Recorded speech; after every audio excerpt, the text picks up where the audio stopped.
What's up, people? It's DevSage here, and in this video, this is going to be less of a JavaScript type tutorial and more of just a project-based tutorial. It's good to know all these different JavaScript topics and concepts and design patterns and such, but it's also good to know how to build applications from end to end. So in this video, we're going to be looking at an application that I pre-built, but we're going to be looking at it through an architectural lens, as opposed to building it from scratch and looking at individual pieces as we go along. Because like I said, it's good to know how to build projects from end to end, because that's where the value comes in. Being able to put different pieces together to build something that's meaningful. So this project is going to be based in the MERN stack. So we're going to be using Mongo, Express, React, and Node. And the theme of this project is going to be about web scraping. So let's say that I want to build a tool for business owners that sell various products. And these business owners, they really want to figure out the best possible price points for their products so that they can maximize their revenue. One of the ways they could do this is by looking at what all of their competitors are charging for a particular product. And if they had that information, they could say, all of my competitors are charging at least X dollars for, let's say, power drills. I'm going to charge some discounted rate for my power drills so I can attract more of the business. Or instead of looking at prices, let's say a business owner wanted to see what kind of reviews their competitors were getting on certain products, whether good or bad. They could aggregate all of those reviews and then analyze the bad reviews to see where their competitors are lacking and improve their own products. Or they could see what the customers are like so that they can enhance their own products. Whatever they want to do, they can aggregate all of that data from all of the competitors and then analyze it somehow. And I actually built a tool that can help enable us to do that. So how did I get this data in the first place? Well, I built a web scraper. And I could have potentially just built my own scraper from scratch with Puppeteer or Nightmare.js, but I wanted to be able to get a solution up and running fairly quickly. A solution that's built to scale and handle potentially large amounts of data. So I used an existing solution called Bright Data for this. So Bright Data is a data collection or data aggregation service that makes it incredibly easy to scrape and aggregate public information from the internet. You can use Bright Data's internal web scraper IDE to build a scraper or a collector that collects and aggregates data about various kinds of competitor product information. So what you're going to want to do is go to brightdata.com and you're going to want to create a new account. So you're going to click sign up and go through that process.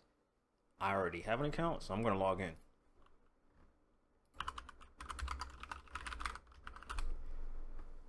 All right, and once you're all registered, you may see a screen like this, but if you just go to this side panel over here, click Data Collection Platform, Collectors.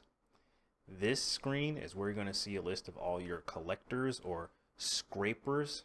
Bright Data calls them collectors. You can see I already have one here. This is the one that we're using for our application. But if you want to create your own, you can go to Develop a Self-Managed Collector. And we have these templates that Bright Data has, I guess, curated for us. So we have an Amazon one, a Walmart one, a Twitter one. You're just going to want to create one from scratch. So this screen here is the IDE or integrated development environment that you could use to build out your scraper or your collector. So Bright Data provides you a list of pre-built functions that you could use to make your job easier when it comes to scraping a website. So we have, like, for example, this navigate function, which takes in some URL and navigates that URL. And then we have this parse, let data.parse, and that function is actually coming from here. Like, this is the parser code that you could use to select particular elements on whatever page you navigated to. and then that data is going to be collected or outputted by calling collect and then passing in whatever data you want to collect. And so if we go back, that was a one from scratch. I can show you the one that I have. So if I go in here real quick, advanced actions, edit the code. This is the actual one that I'm going to be using for the app I'm about to show you. So as you can see, and I don't want to get too deep into it, but essentially we have this Amazon URL, this eBay URL, this Newegg URL, and we have this input keyword, which is going to come from our server. And we're going to navigate to Amazon and search for that keyword. So we're appending the keyword to the Amazon URL and we're parsing the results. Then we're going to navigate to eBay. We're going to parse the results. We're going to navigate to Newegg. We're going to parse the results. And that parsing, all that parser logic is handled down here. And then once we do that, we're going to take all that info, we're going to collect it. And then once that info is collected, well, we have to figure out how we want to deliver it. So if we go back, we can actually configure our collector to deliver whatever information it just got in a number of different ways. So if we go here to delivery preferences, currently you have the option to deliver when the whole batch is completed or when individual items are collected. You can choose the format, and you have the delivery strategy here. Right now, I have it set up to be a webhook, and this is pointing to my particular backend.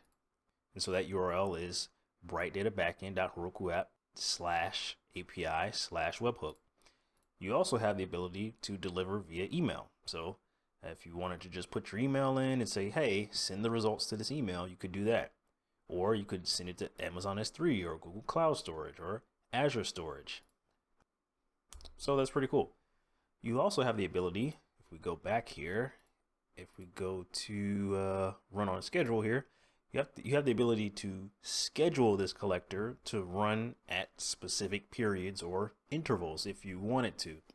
So if I wanted this to run every Tuesday at 5 o'clock, I would just make sure Tuesday is collected and then run once every day at, let's say, 5 p.m. And yeah, so you could schedule the collector to run on regular intervals. But in this case, our collector is going to be triggered by the app itself, so we're not going to do that. But that's just a little bit of a high-level overview of how a collector works in BrightData. All right, so let's take a look at the app. And then later on, after that, I'm going to be showing you the React code and then also the server-side code to show you how that all works. All right, so this is the application. And as you can see, the UI is pretty simple. The only things we have here are this text box that says enter a product for comparison and these two buttons, display comparison results for that product or trigger collector. So let's go ahead and type in a product into this field. So let's say PS5, and we're going to try clicking display comparison results. So in this case, I've pre-fetched or preloaded some pricing data for different competitors into our database. And the competitors in this case are going to be Amazon, eBay, and Newegg. So I've pre-fetched some data. So let's click display comparison results and let's see what happens. So as you can see, we've brought in this data. We've brought in a few listings for the PS5 search term for Amazon. As you can see, we have the title, the pricing, and then the actual competitor name, Amazon here. And by default, I've brought in, let's see, 7 of each. So Amazon should have 7 or maybe 6. And then eBay here, we got some listings for eBay, title, pricing, eBay. And then we should also have at the bottom some for Newegg. So these are just the top results. As you can see, they're not necessarily all PS5s, but these are the top results that we've scraped and pulled into our own database from BrightData. So let's also I've preloaded some information about, let's say, Keychron K1 keyboard. So if I type that in and I said display comparison results, we're going to get some information about the Keychron K1. So these are the Amazon listings. This one's $99. This one's $84. Scroll down, we have some eBay listings. And I think if you click on one of these, yep, well, it should bring you to the actual listing. I think the Amazon one works, but yep. So click on the Amazon one, brings you to the actual listing.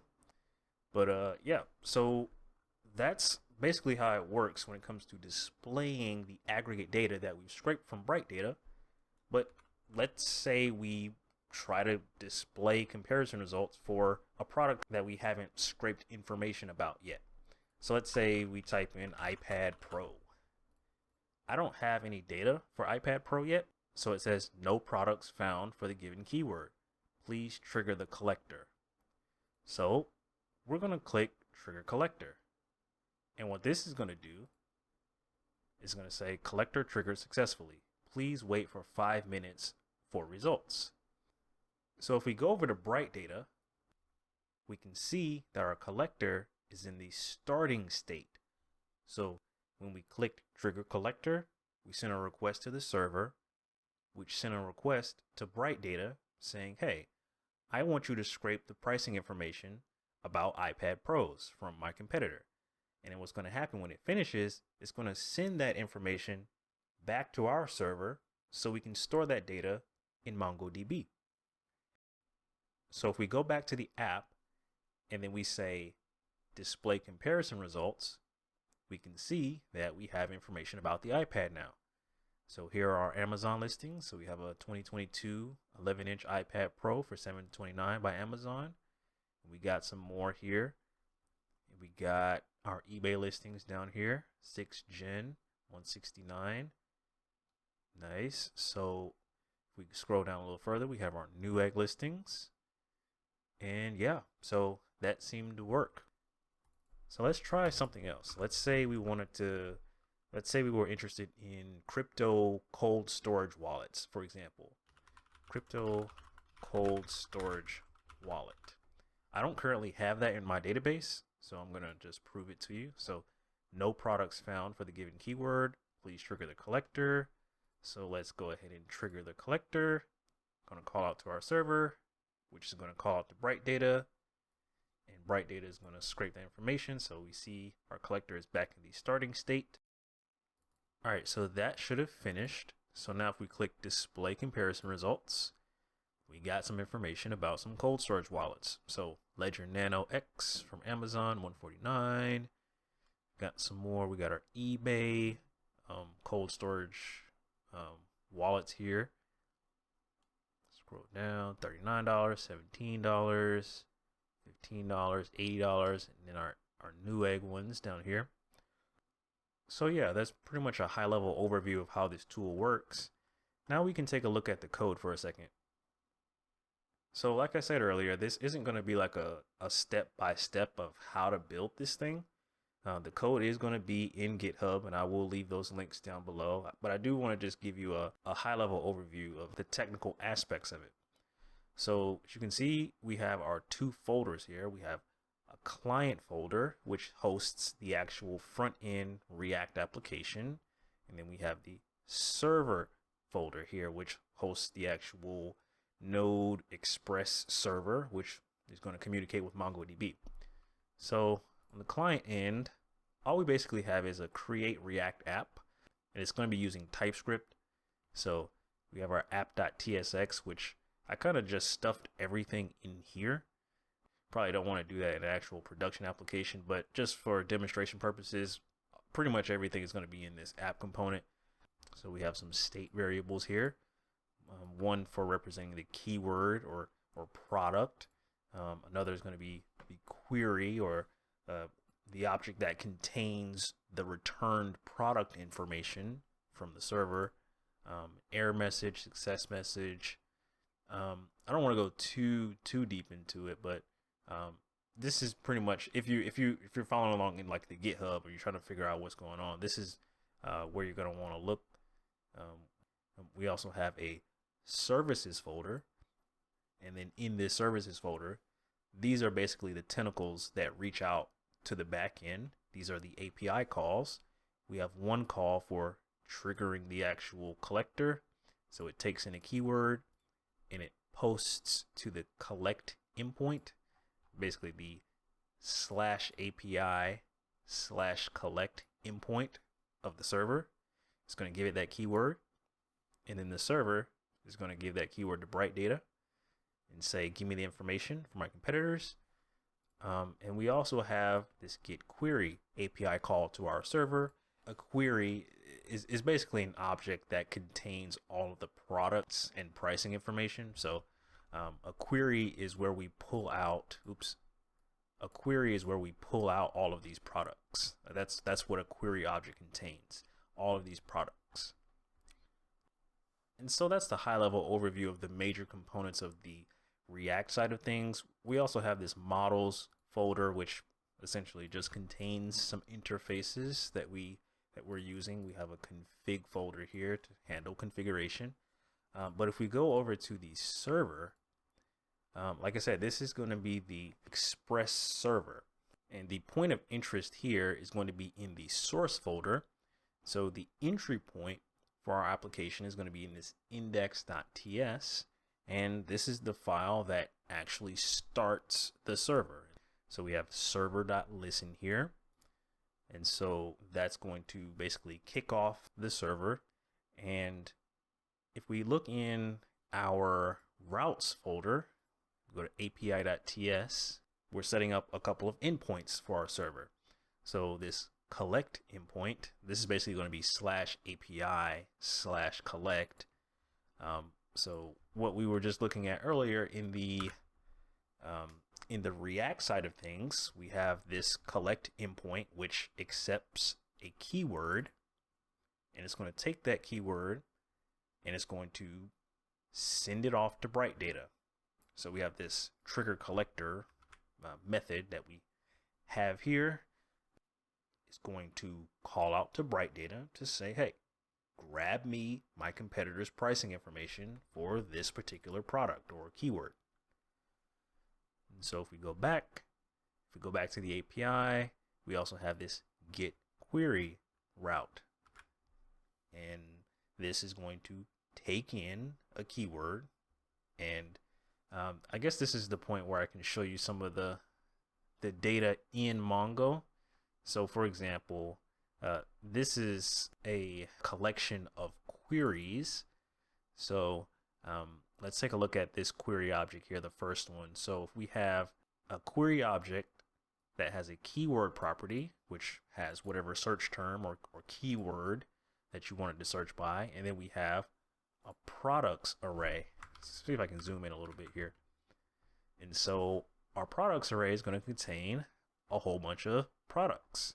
And a product is going to have a title, it's going to have a URL, it's going to have a price, an image, and the competitor name. So in this case, this is a PS5 listed by Amazon for $559. And there are going to be a whole bunch of these. There's going to be some for Amazon, there's going to be some for eBay, and then somewhere in here is going to be some for Newegg. But yeah, this is okay. Yep. So there's Newegg. But yeah, that's how these are being stored in MongoDB. We have essentially this query object, which has a keyword that represents what keyword did I use to search for these products. And then we have the actual products attached to it.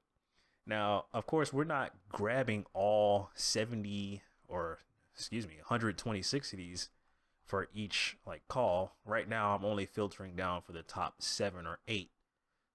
But you could store however many or however few data points or products you want if you wanted to take this and expand it or change it.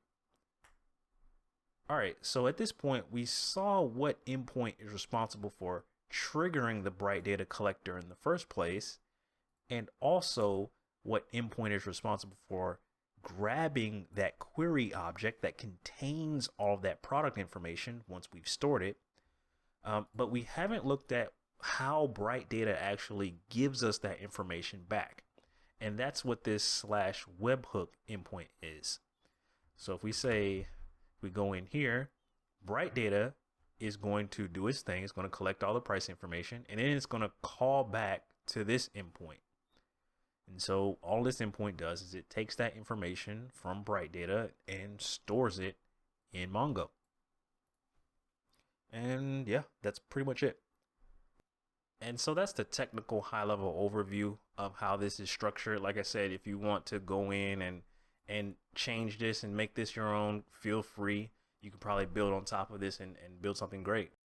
For example, you could add in the functionality to bring in the customer reviews for your competitors' products so that you can perform some kind of user sentiment analysis on it to understand how your customers feel and what their pain points are. Or you could add functionality to tell you when the inventory for certain competitor products are running low so that you can take advantage of that. The possibilities are endless. But yeah, if you got any questions, be sure to leave them down in the comments. Hopefully you like this video. Subscribe if you want to see more content. But other than that, peace.